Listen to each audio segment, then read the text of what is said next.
اسلام سے پہلے کے حالات دیکھیں نا عورتوں کے بارے میں، تو حیثیت کیا تھی کہ وہ مردوں کی خواہشات پورا کرنے کے لیے کھلونا تھیں۔ عورتیں دن رات مردوں کی خدمت کرتی، محنت مزدوری بھی عورتیں کرتی، اور جو کچھ کماتی وہ مردوں کو دے دیا کرتی، مگر وہ ظالم مرد ان عورتوں پر کچھ بھی خرچ نہ کیا کرتے، عورتوں کو جانوروں کی طرح مارتے پیٹتے تھے، ذرا ذرا سی بات پر عورتوں کے کان، آنکھ اور ناک کاٹ دیا کرتے تھے، عورتوں کو دردناک سزائیں دے کر قتل کر دیا کرتے۔ باپ کے مرنے کے بعد جس طرح اس کے لڑکے جائیداد کے مالک ہو جاتے تھے، اس طرح اپنے باپ کی بیوی یعنی اپنی ماں کے بھی مالک ہو جاتے تھے۔ معاذ اللہ اپنی ماں کو لونڈی بنا کر رکھتے تھے۔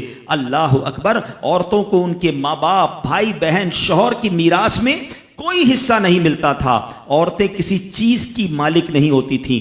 عرب کے بعض قبیلوں میں تو یہ ظالمانہ دستور تھا کہ بیوہ ہو جانے کے بعد عورتوں کو گھر سے باہر نکال کر ایک چھوٹے سے تنگ اور تاریب جھونپڑے میں 1 سال کے لیے قید رکھا جاتا۔ کھانے پینے اور تمام ضرورتیں وہ اسی جھونپڑے میں پوری کیا کرتی تھیں۔ بہت سی عورتیں گھٹ گھٹ کر مر جاتی، جو زندہ رہ جاتی تو 1 سال بعد ان کے دامن میں اونٹ کی مینگنیاں ڈالی جاتی اور ان کو فورس کیا جاتا کہ کسی جانور کے بدن سے اپنے بدن کو رگڑیں، پھر اسی گندی حالت میں پورے شہر کا چکر لگایا جاتا تھا اور گویا یہ اعلان ہوتا تھا کہ اس عورت کی اب عدت ختم ہو گئی ہے۔ اللہ اکبر۔ ایسی ایسی رسمیں تھیں، ایسے رواج تھے۔ عورتیں بلبلاتی، روتی، تڑپتی، مگر ان عورتوں کے زخموں پر کوئی مرہم رکھنے والا نہیں تھا، کوئی فریاد سننے والا نہیں تھا۔ اللہ اکبر۔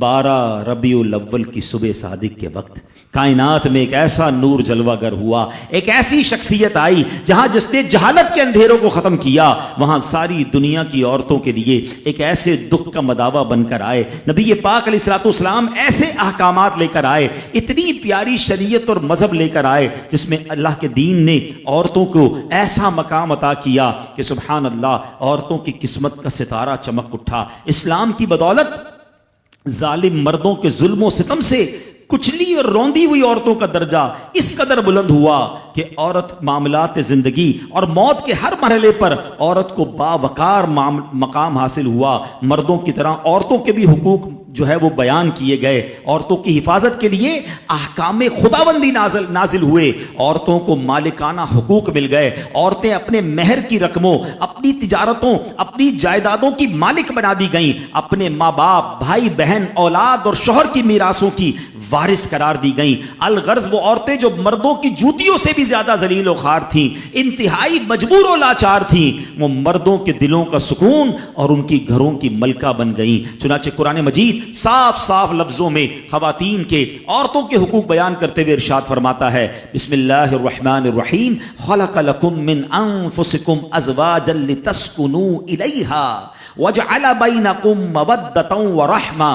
قرآن کہتا ہے، ترجمہ کنز الایمان، تمہارے لیے تمہاری جنس سے جوڑے بنائے کہ ان سے آرام پاؤ اور تمہارے آپس میں محبت اور رحمت رکھی۔ اب کوئی مرد نہ عورتوں کو مار پیٹ سکتا ہے، نہ ان کو گھروں سے نکال سکتا ہے، اور نہ کوئی ان کے مال و اسباب یا جائیدادوں کو چھین سکتا ہے، بلکہ ہر مرد پر مذہبی طور پر عورتوں کے حقوق ادا کرنے لازم ہیں۔ اللہ اکبر۔ گویا اسلام نے ظلم کا دروازہ بند کر دیا، کبھی ماں کے روپ میں، کبھی بیٹی کے روپ میں، کبھی بہن کے روپ میں، تو کبھی زوجہ کے روپ میں۔ اللہ اکبر۔ عورت کو ایک ایسا مرتبہ عطا فرما دیا کہ عورت کسی بھی روپ میں ہو، جب بھی اس کے جناب حقوق تلف کیے جائیں گے، نا انصافی کی جائے گی، اسلام وہاں پر اپنا کردار ادا کرتا ہے۔ اسلامی قوانین سامنے آتے ہیں، عورتوں کے حقوق بیان کیے جاتے ہیں۔